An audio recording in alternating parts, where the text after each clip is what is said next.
ቤተክርስቲያን ያጠፉት ሁሉ ጠፍተዋል ሲሉ ሰማለሁ። ሰማችሁ? ቤተክርስቲያን ያጠፉት ሁሉ ጠፍተዋል ይላል። ምን ማለት ነው ንግግር ራሱ? እንዲያ ብለው ግራኝ ማመር ጠፍቷል ይላሉ። ዲዮቅልጥያኖስ ጠፍቷል ይላል። ግራኝ ማመር እስከዛሬ እንዲቆይ ትፈልጉ ነበር እንዴ? ቅዱስ ጴጥሮስም እኮ የለ በስጋ እኮ ታሪኩ ሊኖር ይችላል። ቅዱስ ጳውሎስም እኮ በስጋ የለ። ደጋጎችም እኮ በስጋ የሉም እኮ። እነዚያም በስጋ ነው የሌሉ።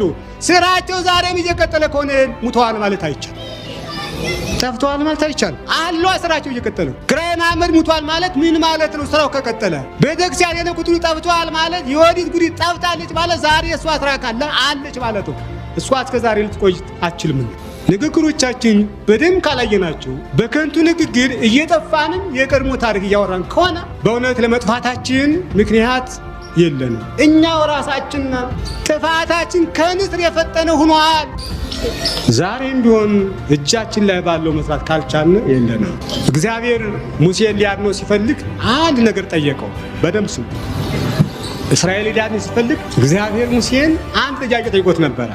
ምን አለው መሰላችሁ? ምን ይዛል እጅ ምን ይዛል አለ። እግዚአብሔር እስራኤልን ሙሴን እንዲያድናቸው የፈለገው ከእጁ ላይ ባለው ነገር ነበር። ከእጁ ላይ ባለው ከእጃችን ላይ ምን አለን? አዎ እማንዋሸው አሁን ከተጠቀምንበት ከእጃችን ላይ ያለ ክርስቲያኖች በብዛት አለን። ይሄንን ማንዋሽ ባለን ነው መንቀሳቀስ ያለ ባለን። እጅ ላይ ምን አለ ካለ በኋላ በያዘው ሕትና ባይር ክፈል አለው። በያዘው ብትር ባይር ከፈለ። በያዘው ብትር ታምራት አደረገ። በያዘው ብትር እስራኤልን 40 ዘመን መራ። እጁ ላይ ያለውን ብቻ ነው። በእውነት አሁን ከእጃችን ላይ ያለ ቁጥር ብቻ ነው። ቁጥር ብቻ። ቁጥርን እንደቀላል ከቆጠራችሁት አሁንም ጥፋታችን ከማውራት ያለፈ ሊሆን አይችልም።